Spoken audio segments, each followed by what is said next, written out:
Jika boleh ada, selama 1 bulan ini Tuhan telah melindungi kita, memberi pertolongan, memberi pelepasan, memberi pengampunan buat kita.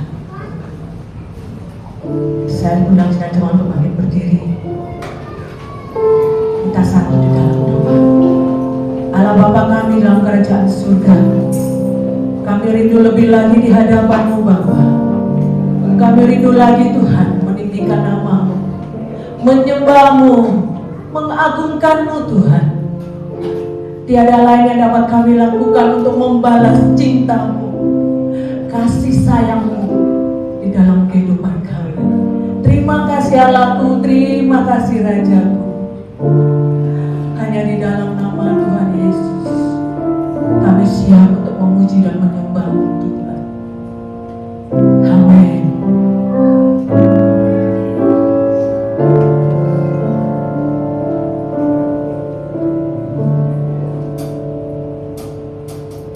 Ku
dahsyat buat kami. Terima kasih Allahku, terima kasih Rajaku. Inilah doa sembah kami di hadapan-Mu Bapa. Terindah kami rindu kembali untuk meninggikan Engkau, mengagungkan Engkau Tuhan. Terima kasih buat cinta dan kasih sayang-Mu buat kami. Hanya di dalam nama Tuhan Yesus kami boleh bersyukur dan berdoa. Amin.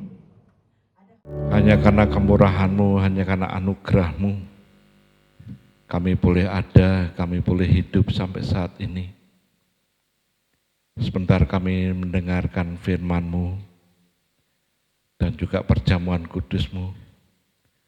Biarlah Engkau urapi seluruh jemaat-Mu, Engkau urapi kami semua, urapi hamba-Mu, sehingga firman-Mu menjadi berkat buat kami.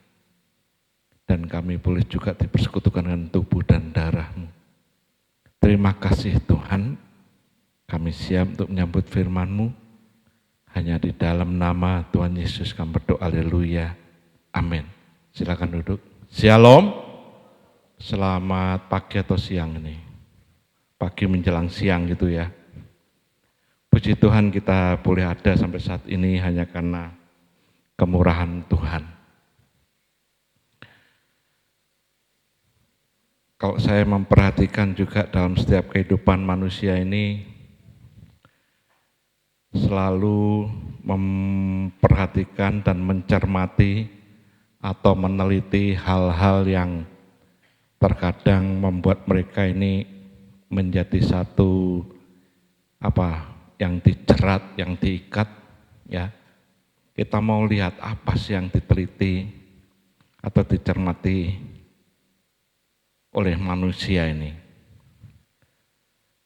Sekali lagi, semua manusia akan meneliti dan mencermati. Ada dua hal yang boleh saya bisa berbicara, baik orang Kristen pun juga mencermati hal ini, juga meneliti hal ini.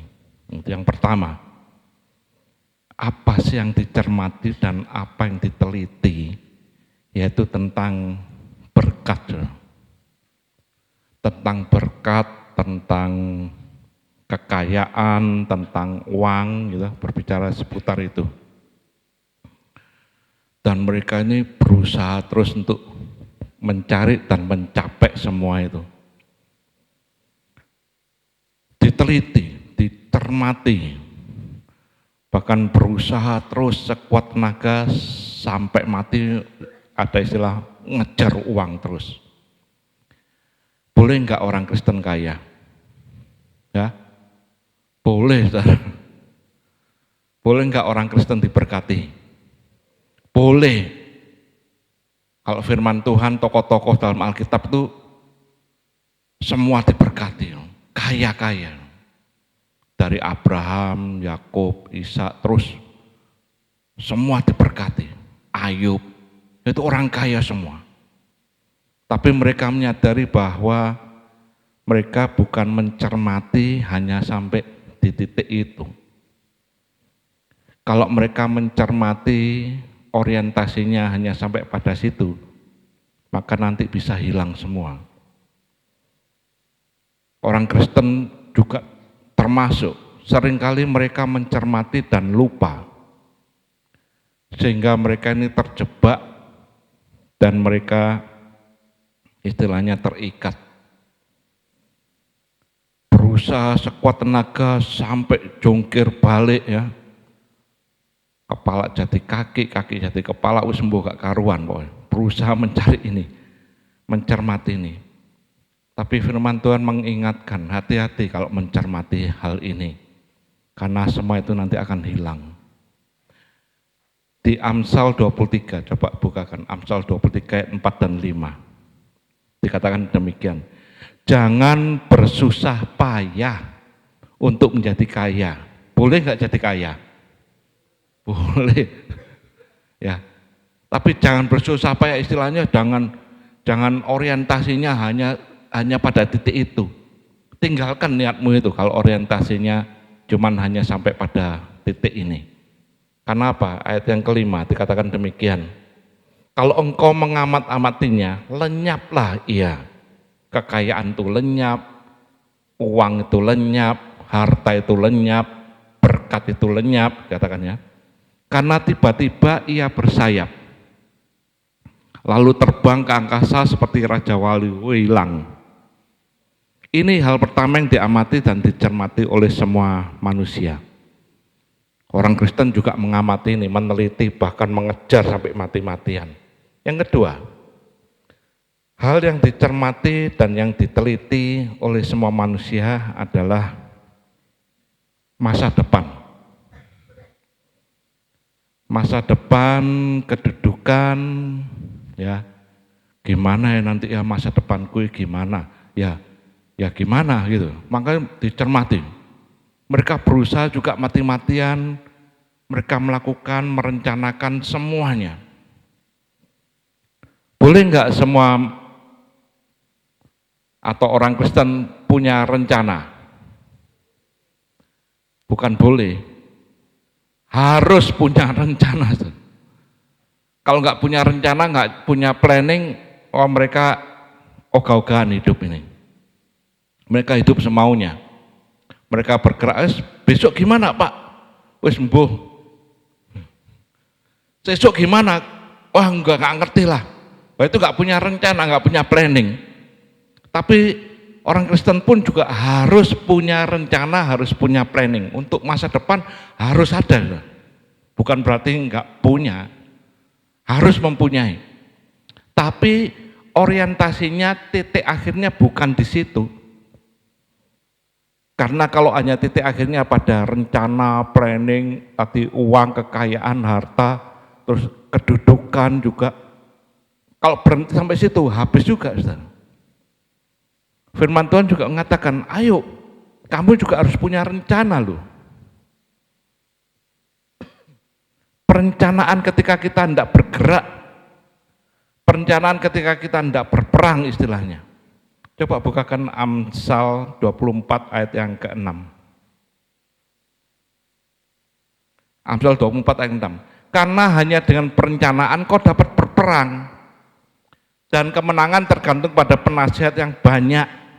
Pada waktu itu bangsa Israel diperlukan penasihat-penasihat. Dan ada perencanaan yang matang. Ketika hendak maju, ketika hendak berperang untuk masa depan, apapun juga harus perencanaan yang matang. Tapi bukan dengan kekuatannya sendiri.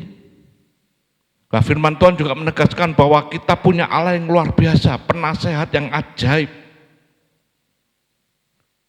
Kita punya rencana, kita punya planning. Kalau di dalam gereja sini juga ada rencana untuk Natal, planning. Rencana untuk Paskah, Jumat Agung, ada planningnya. Semua ada. Kalau enggak, wah semeraut, saudara. Nanti sopo sing ngatur kor misalnya, ngatur tamburin, pokoknya melakukan mengalir. Oh, kentir, saudara, mengalir. Harus ada perencanaan. Ketika hendak berperang, ketika kita hendak maju melangkah, hanya dengan perencanaan engkau boleh maju. Tapi dengan penyertaan Tuhan. Maka dikatakan di dalam Amsal 16 ayat yang ketiga, mengatakan demikian, Amsal 16 ayat ketiga, serahkanlah perbuatanmu kepada Tuhan, maka terlaksanalah segala rencanamu. Jadi kita mempunyai rencana tapi bukan dengan kekuatan sendiri, tapi mengikut sertakan Tuhan. Serahkan perbuatanmu kepada Tuhan, maka terlaksana segala rencana ini. Nah, apabila Tuhan mengikut sertakan, maka dalam Ayub 42 ayat yang kedua, itu dijawab demikian. Apabila Tuhan diikut sertakan, aku tahu bahwa engkau sanggup melakukan segala sesuatu dan tidak ada rencanamu yang gagal. Ikut menyertakan Tuhan dalam setiap rancangan, rencana, dan Tuhan bekerja. Maka dikatakan, rencana Tuhan tidak pernah gagal. Lah, hidupku kok gini ya. Lah, kembali lagi kita periksa. Apakah orientasi kita hanya sampai pada titik ini? Sampai sekarang, Banyak manusia yang orientasinya berhenti sampai sini. Padahal firman Tuhan mengajarkan, ayo, jangan sampai orientasinya berhenti sini. Karena nanti kita ini terikat, sudah. Hidup ini nggak punya kemerdekaan bebas. Sehingga kalau terikat dengan kekayaan, keuangan, berkat, masa depan, kedudukan, maka banyak yang jatuh dan mereka maka orientasinya hanya pada kedagingan, bukan pada roh. Padahal tema tahunan di tempat sini, biarlah kita dipimpin oleh roh. Bukan hanya dipimpin, saudara, tapi biarlah kita hidup di dalam pimpinan roh.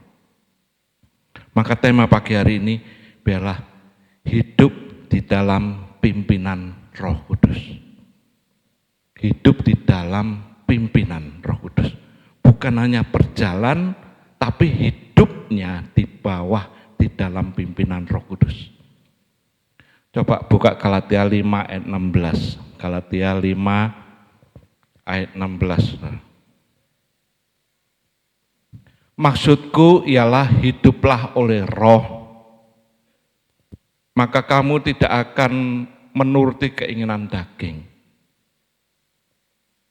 Setiap orang yang orientasinya hanya pada mencermati pada kekayaan, berkat, kedudukan, jabatan, masa depan, maka orientasinya bisa mengarah pada keinginan daging. Yang korupsi, yang apalagi anak-anak muda ini, yang masa depan, orientasimu apa? Masa depanmu? Kawin, ya toh? Wis kuaprak ae wis gak popo. Enggak bisa, saudara. Harus punya perencanaan. Masa depan yang ada sesungguhnya di dalam tangan Tuhan. Kehidupan ini loh yang diselidiki. Bukan hanya kedagingan, hanya duniawi. Tapi supaya kita hidup di dalam pimpinan Roh Kudus. Nah, kalau pengen bagaimana seseorang ini bisa hidup di dalam pimpinan Roh Kudus, bagaimana? Gak bisa serta-merta, ayo kamu hidup dalam pimpinan Roh Kudus, gak bisa. Karena itu tadi, pikiran manusia itu memikirkan hal-hal yang keinginan duniawi, daging semata.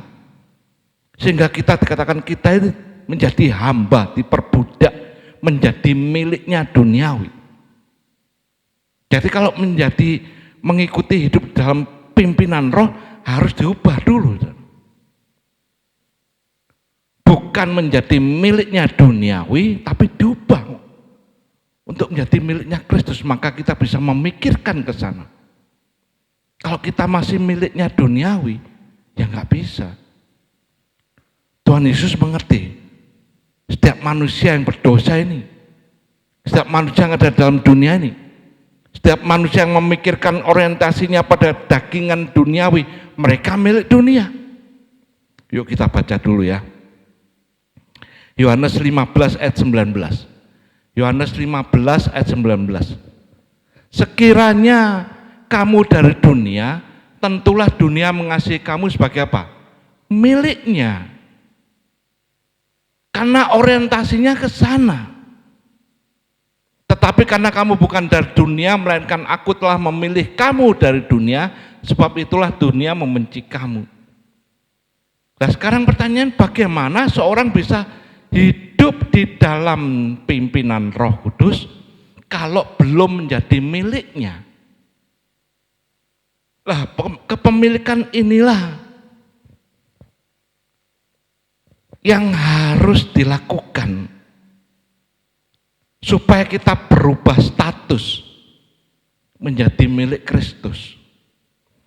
Roma 7 ayat yang keempat. Roma 7 ayat 4. Sebab itu saudara-saudaraku, kamu juga telah mati bagi hukum Taurat oleh tubuh Kristus, supaya kamu menjadi milik orang lain, yaitu milik Dia yang sebelumnya menjadi milik dunia, maka harus diubahkan menjadi miliknya Dia yang telah dibangkitkan dari antara orang mati agar kita berbuah bagi Allah. Enggak gampang ternyata berubah status menjadi miliknya Allah. Ada hal-hal tertentu yang harus dikerjakan. Kita enggak bisa serta-merta aku milikmu ya Tuhan. Loh, tunggu dulu. Dunia akan menuntut. Iblis juga akan menuntut. Ini milikku kok. Enggak bisa. Makanya harus ada proses yang dilakukan, yaitu proses kepemilikan. Proses kepemilikan ini supaya manusia ini bisa merdeka. Manusia bisa bebas untuk memilih. Nanti saudara-saudara akan dipilih, saudara-saudara akan dipanggil, maka kita semua juga harus bisa meresponi. Responnya bagaimana ketika dipilih dan dipanggil? Sebelum dipilih dan sebelum dipanggil, maka harus ada yang menyiapkan, ini loh. Ini caranya supaya kepemilikan ini menjadi sah, menjadi milikku. Bukan menjadi milik dunia lagi. Prosesnya gimana? Kalau zaman dulu proses memerdekakan dari dosa atau proses memerdekakan dari perhambaan harus ada yang menebus. Maka ketika manusia melakukan kesalahan harus ada yang nebus. Dan sebelum manusia melakukan kesalahan atau dosa, mereka ini nggak tahu kalau belum ada hukumnya. Contohnya gini ya, seseorang tidak akan tahu kalau itu benar atau salah kalau tidak ada hukum yang mengatakan. Ngerti ya maksud saya ya? Jadi saya atau semua siapapun juga bisa melakukan sesukanya dan tidak ada hukuman kalau belum ada hukum.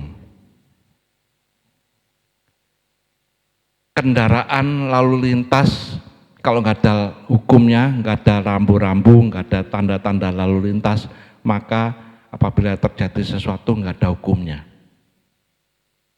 Saudara boleh terabas terus, yang sini mau terabas terus, terserah. Oh ya aku dhisik, aku dulu nggak bisa, nggak ada hukumnya. Tapi ketika setelah diberikan tanda-tanda, maka hukum itu berlaku. Ketika hukum ini berlaku, maka kita mengerti bahwa hal ini adalah salah dan hal ini adalah benar. Lah, manusia melakukan sesukanya sebelum ada hukum. Maka Tuhan memberikan satu hukum supaya manusia mengerti. Ini salah dan ini benar. Maka diberikanlah hukum Taurat. Hukum Taurat diberikan untuk apa? Untuk menuntun. Memberitahukan kepada manusia bahwa ini salah dan ini benar. Hukum Taurat diberikan supaya kita ini tahu, oh ternyata kalau kita melakukan kesalahan, hukumnya ini dan dianggap sebagai dosa, maka itu mendapat hukuman dosa, akhir dari dosa adalah kematian. Jadi hukum Taurat diberikan supaya kita menyadari bahwa manusia ini ketika melakukan kesalahan, dalam hal ini adalah melakukan dosa, hukum Taurat menegaskan, ayo dibenarkan, ayo dibereskan. Nah tentunya pemberesan dalam hal dosa enggak sembarangan. Maka harus ada sesuatu yang menggantikan mereka. Yaitu adalah, waktu itu adalah binatang yang darahnya dipersembahkan. Darah ini sebagai tanda bahwa untuk menggantikan hukuman dosa ini. Tapi darah ini akan diarahkan untuk menuntun pada pembetulan pembenaran yang sesungguhnya. Karena dosa ini yang mengikat manusia sehingga kita ini diperhamba, diperbudak, sehingga cara pikir kita memikirkan secara duniawi. Memikirkan dua hal tadi yang kita bahas di awal, yaitu memikirkan tentang kekayaan, memikirkan orientasinya tentang harta, kedudukan, jabatan, dan sebagainya. Sehingga kita melakukan semuanya sesuka kita tanpa hukum. Tapi setelah tahu ada hukumnya, maka kita mengerti, oh ini salah, oh ini dosa. Maka dosa, hukuman akhirnya adalah maut. Nah, pada saat itu, waktu zaman perjanjian lama, Israel, ketika seorang melakukan kesalahan dosa, maka ditunjukkan dalam hukum Taurat, kamu salah, kamu berdosa, harus ada pengampunan. Caranya gimana? Hukuman dosa adalah maut, kematian. Maka harus ada yang menggantikan sekali lagi. Dengan binatang. Yang semestinya kita mati, harus ada yang menggantikan untuk mati. Yaitu binatang. Dan darah yang diperlukan. Sekali lagi hukum Taurat ditunjukkan untuk sebagai penuntun. Menuntun kita semua supaya kita mengerti, ayo engkau dulunya itu orientasinya kepada hal-hal duniawi, hal-hal yang salah, maka engkau ayo tak tuntun sekarang menuju pada hal-hal yang benar, supaya kita hidup di dalam pimpinan Roh. Proses inilah yang dikerjakan. Dan hal ini diteliti oleh para nabi-nabi. Kalau semua manusia hanya memikirkan hal-hal duniawi, bagaimana mendapatkan kekayaan, kedudukan dan sebagainya tanpa memikirkan yang lain, padahal di balik itu semua ada hukum-hukum yang ditentukan nantinya. Ternyata di Alkitab sudah diteliti. Kalau kita orientasinya hanya sampai pada titik itu aja, engkau binasa. Maka para nabi meneliti bagaimana caranya kita memperoleh keselamatan. Ini diteliti. Kita baca ya di dalam 1 Petrus 1 ayat yang ke-10. 1 Petrus 1 ayat yang ke-10. Keselamatan itulah yang diselidiki dan diteliti oleh nabi-nabi yang telah bernubuat tentang kasih karunia yang diuntukkan bagimu. Kasih karunia untuk apa? Yaitu untuk kepemilikan. Kalau tanpa kasih karunia, maka kita terus menjadi milik dunia. Dan apabila memiliki dunia tanpa memiliki kasih karunia, hidup kita binasa. Ini yang diteliti. Ini yang dicermati oleh para nabi. Bagaimana caranya kita diubahkan, yang dulu hanya memikirkan tentang duniawi saja, sekarang diubah menjadi milik Kristus, akan memikirkan tentang hal-hal yang Tuhan mau. Diselidiki kasih karunia ini, bagaimana caranya? Coba ayat yang ke-11. Dan mereka meneliti saat yang mana, dan yang bagaimana yang dimaksudkan oleh Roh Kristus yang ada dalam mereka, yaitu Roh yang sebelumnya memberi kesaksian tentang segala penderitaan yang akan menimpa Kristus itu, dan tentang segala kemuliaan yang menyusul sudah itu. Ternyata keselamatan yang diteliti oleh para nabi, apabila tidak ada kasih karunia, maka manusia yang hanya memikirkan tentang duniawi, karena mereka memang milik dunia, maka mereka akan binasa. Tapi setelah diteliti, oh ternyata ada jalan keluar, yaitu kepemilikan ini harus diubah.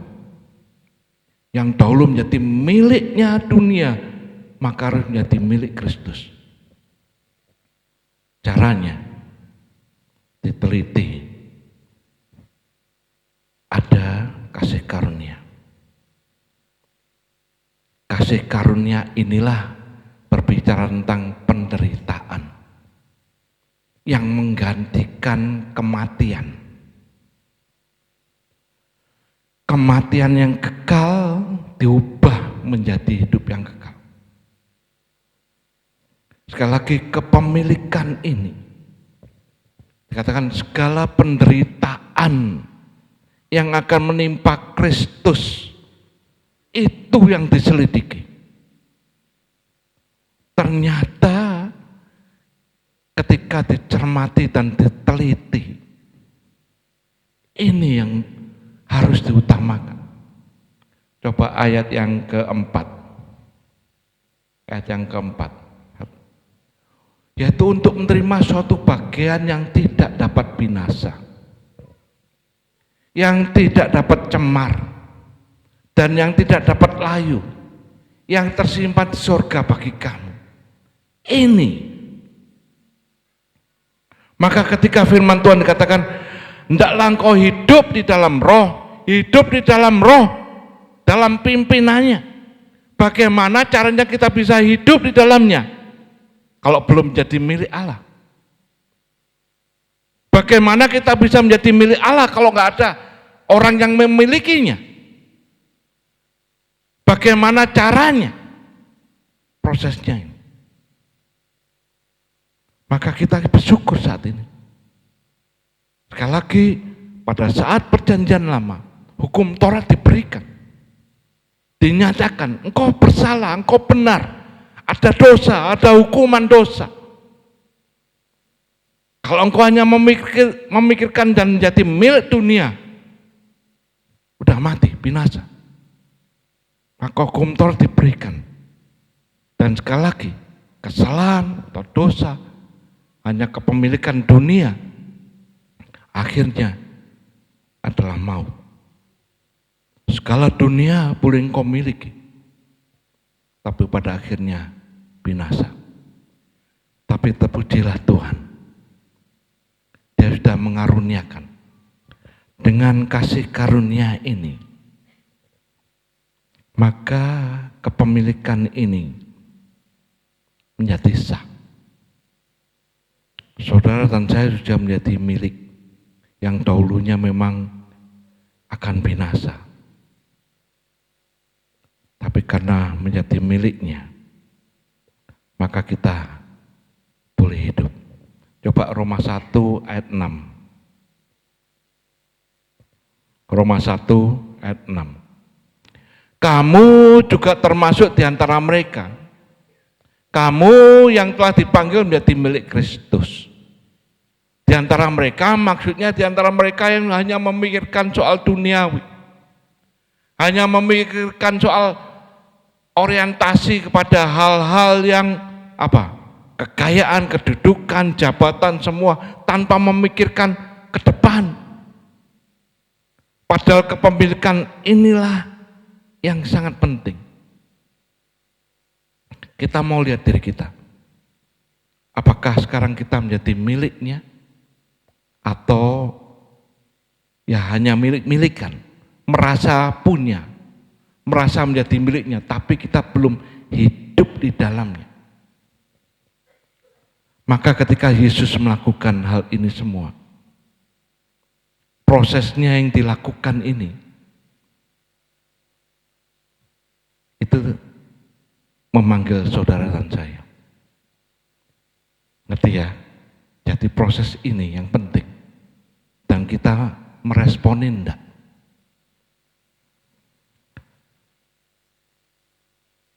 Yang pertama yang dilakukan ketika sudah melakukan proses ini, maka kita diberikan option, pilihan, mau menerima atau enggak. Coba kita baca Galatia 5 ayat 18. Galatia 5 ayat 18. Akan tetapi jikalau kamu memberi dirimu dipimpin oleh Roh, maka kamu tidak hidup di bawah hukum Taurat. Respon, memberi dirimu untuk dipimpin di dalam pimpinan Roh. Respon kita. Sekali lagi ketika Yesus melakukan proses kepemilikan untuk saudara dan saya, ketika proses ini sudah selesai, maka dia memanggil saudara dan saya. Kita dipanggil untuk menjadi miliknya. Kita dipanggil untuk bisa menerima nanti apa yang Tuhan sudah sediakan. Kalau kita tetap di dalam kepemilikan duniawi ini, tentu kita binasa. Coba Galatia 5 ayat 13. Galatia 5 ayat 13. Saudara-saudara, memang kamu telah dipanggil untuk merdeka. Tetapi janganlah kamu mempergunakan kemerdekaan itu sebagai kesempatan untuk kehidupan dalam dosa. Melainkan layanilah seorang kan lain oleh kasih. Kita dipanggil. Sudah menerima dan mengerti, memahami akan proses kepemilikan yang tadi Tuhan sudah kerjakan. Menggantikan semuanya. Dan ketika kita menerima panggilan, maka responnya tadi kita baca, mau enggak kita memberi diri? Mau enggak kita menerima? Menerima apa? Menerima panggilan untuk kita boleh hidup di dalam pimpinan Roh. Apa sih keuntungannya ketika kita masuk dalam pimpinan Roh? Hidup di dalam pimpinan Roh, apa istimewanya? Apa untungnya gitu loh. Tema dalam tahun kita tahun ini, yang seringkali setiap minggu, setiap bulan sudah difirmankan, itu mengarah terus supaya kita hidup di dalam pimpinannya. Ketika kita hidup dalam pimpinannya, maka yang pasti kita memiliki harapan yang pasti, hidup kekal. Penyertaannya sempurna. Kita diperbarui dan memiliki kekuatan yang baru terus-menerus. Kita memiliki Allah yang besar dan Allah yang dahsyat. Di dalam pimpinannya, dalam hidup di dalamnya. Kita nggak perlu khawatir, nggak perlu takut. Sehingga kita mengerti, oh luar biasa. Aku sudah diproses, dipilih dan dipanggil. Maka aku sekarang harus meresponi Bagaimana panggilan ini? Bagaimana aku bisa hidup di dalamnya?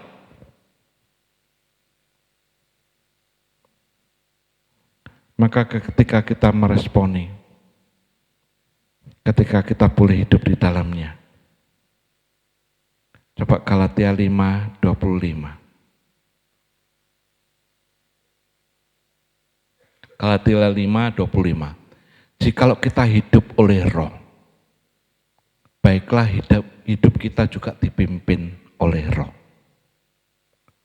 Sekali lagi, bukan hanya berjalan jadi orang Kristen, tapi hidup ini dipimpin di dalam pimpinan Roh Kudus. Proses, sekali lagi, proses yang sudah dilakukan. Sehingga kita memperoleh satu bagian yang tidak dapat binasa, tidak dapat cemar, tidak dapat layu, yaitu sesuatu yang tersimpan di surga. Keselamatan yang sudah pasti. Kita bersyukur, Ia telah memindahkan, melepaskan kita dari proses kepemilikan ini. Coba kita baca Kolose 1 ayat 13. Kolose 1 ayat 13. Ia telah melepaskan kita dari kuasa kegelapan dan memindahkan kita ke dalam kerajaan anaknya yang kekasih. Kalau bukan miliknya enggak diurus. Tapi karena kita menjadi miliknya dan kita hidup di dalamnya, memindahkan kita dari hal-hal yang gelap menuju pada hal-hal yang berkenan di hadapan Tuhan. Coba baca ayat selanjutnya, ayat 14. Di dalam Dia kita memiliki penebusan kita, yaitu pengampunan dosa. Hanya di dalam Dia. Dia yang melakukan, Dia yang menyelesaikan, dan kita hanya meresponi dan mau menerima panggilan itu. Sehingga kita boleh berada di dalamnya. Kita memperoleh kekuatan yang baru. Sekarang kita akan melihat perbandingannya atau tanda-tandanya. Orang yang hidupnya di dalam pimpinan Roh dan orang yang hidupnya asal-asalan. Ya. Itu beda jauh, Saudara. Coba bukakan Galatia pasal 5 mulai ayat 19 sampai 21. Ini mereka sudah mengenal Tuhan. Tapi hidupnya sembarangan. Perbuatan daging telah nyata, yaitu apa? Percabulan, kecemaran, hawa nafsu. Saya berhenti sampai situ dulu. Ternyata masih ada.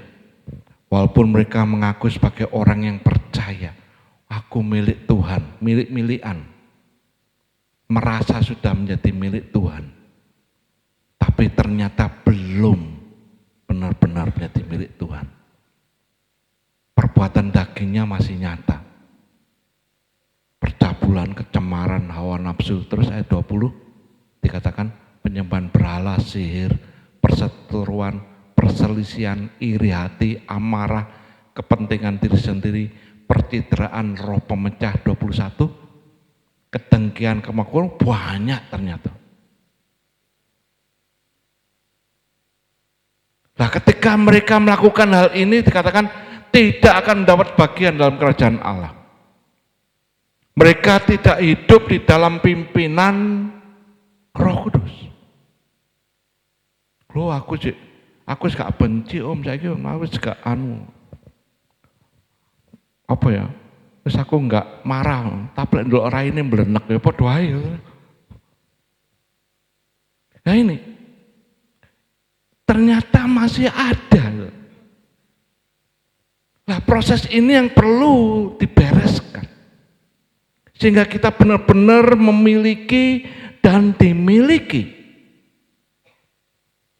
Ketika kita memilikinya dan kita hidup di dalamnya, kita dimiliki dan kita memiliki, maka ayat 22 coba. Tetapi buah roh ialah kasih, sukacita, damai sejahtera, kesabaran, kemurahan, kebaikan, kesetiaan. 23, lemah lembut, penguasaan diri, tidak ada hukum yang menentang hal-hal itu. Periksa diri kita. Apakah kita mulai ayat 19 atau kita mulai ayat 22? Wajib benci ya dihitung. Aku kadang iri ambek wongku, ya lagi apa lagi? Aku kadang marah, apa lagi? Ya, masih hidup dalam nafsu, ya apa lagi? Ya, kira-kira apa lagi? Chris, apa lagi? Ya, puji Tuhan. Apalagi? Siapa ini? Sandy. Apalagi kira-kira yang dilakukan manusia pada akhir zaman ini? Pesta pora apalagi? Pesta pora boleh enggak? Oleh Sen, pesta pora boleh, tapi tidak melebihi kedaginganmu. Boleh makan daging enggak? Boleh, tapi jangan kedagingan. Ya. Apalagi yang menjadi ciri-ciri orang zaman sekarang yang ternyata masih hidupnya bukan menjadi milik Kristus. Disebutkan apa? Berontak, apalagi? Tidak bisa menguasai diri, apalagi? Ternyata banyak, saudara. Ini enggak kita sadari. Lantas kita bertanya, benar enggak ya aku menjadi miliknya Kristus? Benar enggak aku sudah memiliki Kristus? Kita kembali mengingat proses yang Tuhan lakukan untuk mengubah kepemilikan supaya kita menjadi miliknya yang sah.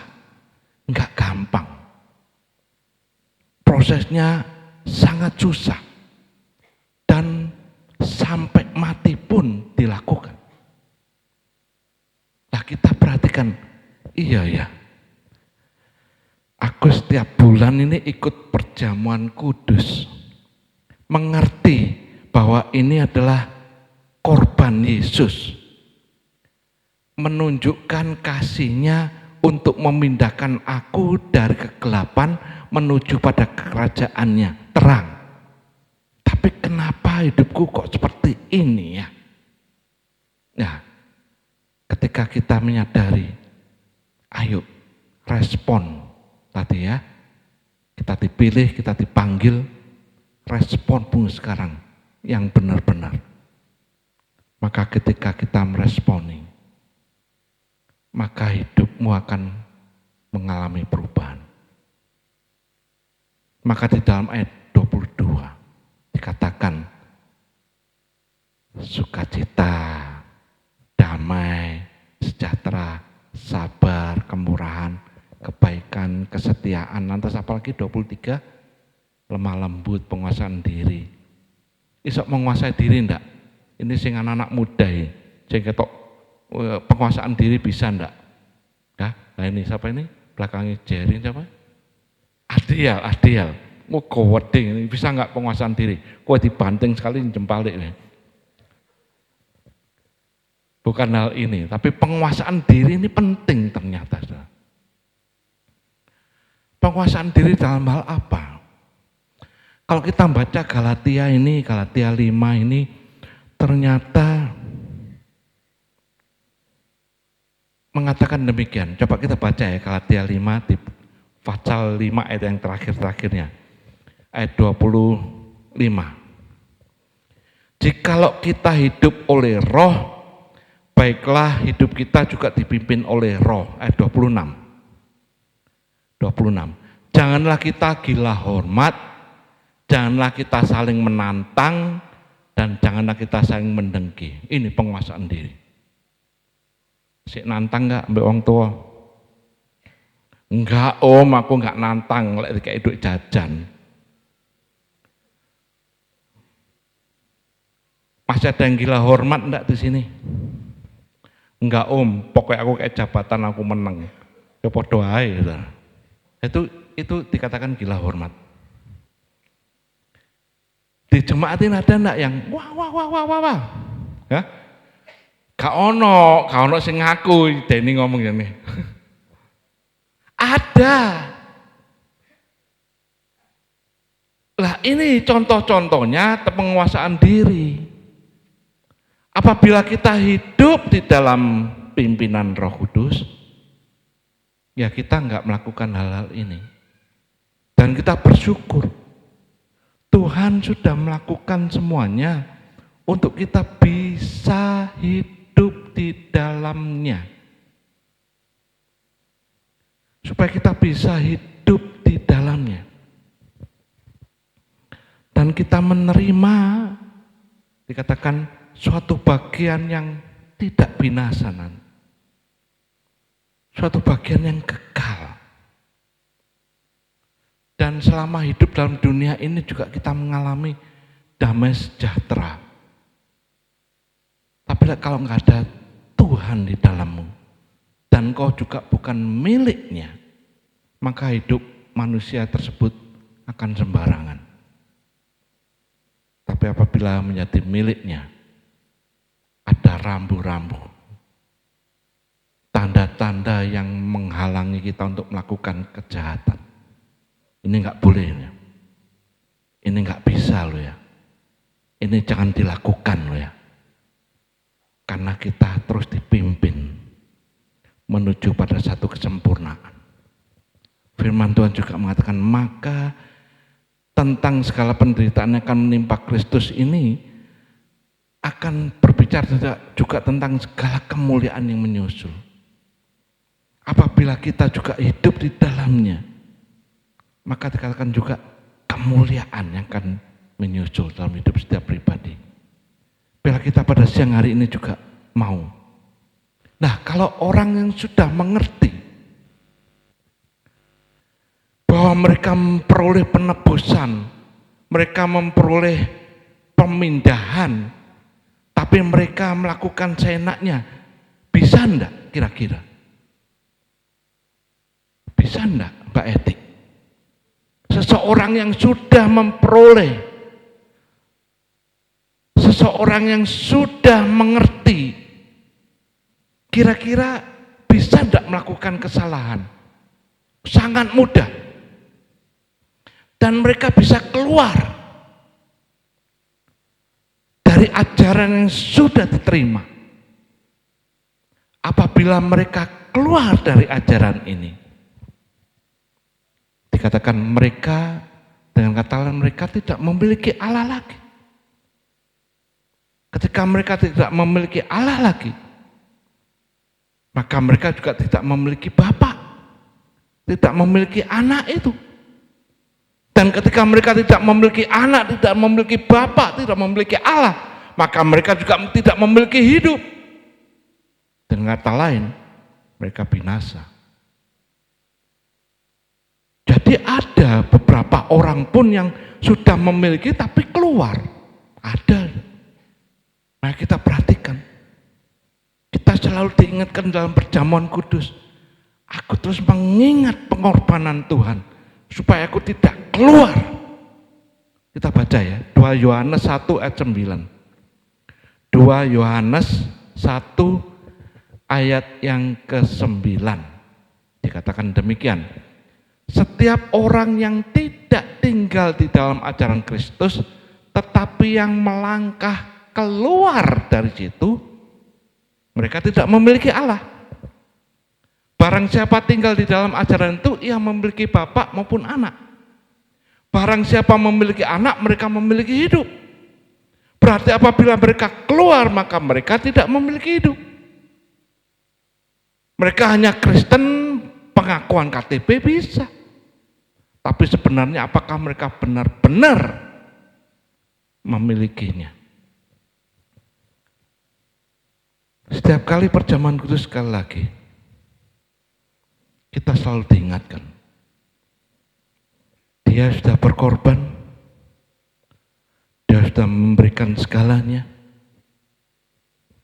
sehingga kita bisa menjadi miliknya, diubah statusnya. Coba tampilkan ayat terakhir, 1 Yohanes 5 ayat 12. 1 Yohanes 5 ayat 12. Barang siapa memiliki anak, ia memiliki hidup. Barang siapa tidak memiliki anak, ia tidak memiliki hidup. Tadi katakan barang siapa yang keluar, mereka tidak memiliki Allah, dan mereka tidak memiliki Bapa, mereka tidak memiliki anak, dan mereka tidak memiliki hidup. Maka sekarang kita introspeksi, bersyukur. Terima kasih Tuhan. Aku milikmu, dan engkau juga milikku. Biar aku tinggal terus di dalammu. Hidup dipimpin di dalam pimpinan Roh-Mu. Sehingga aku berkenan dan melakukan hal-hal yang terus sesuai dengan firman-Mu. Bukan di dalam ayat yang 19 tadi ya. Benci, iri, dan sebagainya dihilangkan. Maka firman Tuhan di dalam Galatia 5 dikatakan, ketika engkau melakukan semuanya, engkau meninggalkan hal-hal yang duniawi, maka engkau boleh hidup dalam kekudusan Tuhan. Galatia 5 ayat yang ke-1. Supaya kita sungguh-sungguh merdeka. Kristus telah memerdekakan kita. Karena itu berdirilah teguh dan jangan mau lagi dikenakan kuk perhambaan. Jangan mau jadi hamba lagi di dalam keduniawian. Karena kita mengerti kita sekarang menjadi milik Kristus. Dan Kristus sudah mengerjakannya. Dan kita menghargakan karya penebusan ini. Jangan keluar. Jangan meninggalkan. Karena tidak ada kehidupan di luar Allah. Tidak ada kehidupan pengharapan yang pasti di luar sana. Tapi hanya di dalam Dia ada keselamatan yang kekal. Amin. Segala puji hormat hanya bagi Engkau. Kau yang layak menerima pujian, keagungan. Dan kami bersyukur pada siang hari ini. Berkat-Mu Engkau limpahkan buat setiap kami. Maka kami percaya ketika kami berpisah pulang pun penyertaan-Mu selalu ada buat setiap anak-anak-Mu. Maka saat ini kami mengangkat tangan kami dan kami berserah kepada-Mu. Engkau yang memimpin kami, menyertai kami. Maka sekarang sidang jemaat kasih Tuhan, biarlah kita pulang, kita menerima berkat yang daripada Dia. Maka terimalah kasih, terimalah sukacita, terimalah damai sejahtera yang daripada Allah Bapa di dalam cinta kasih-Nya Tuhan Yesus Kristus serta dalam persekutuan Roh-Nya yang kudus yang selalu menyertai kita, selalu menjagai, melindungi kita semua, bahkan memberkati kita mulai saat ini sampai Tuhan Yesus datang kedua kalinya. Bila kita menerima semua berkat ini hanya di dalam nama Tuhan Yesus Kristus, dan bila kita semua yang percaya dapat katakan amin. Selamat siang, Tuhan berkati.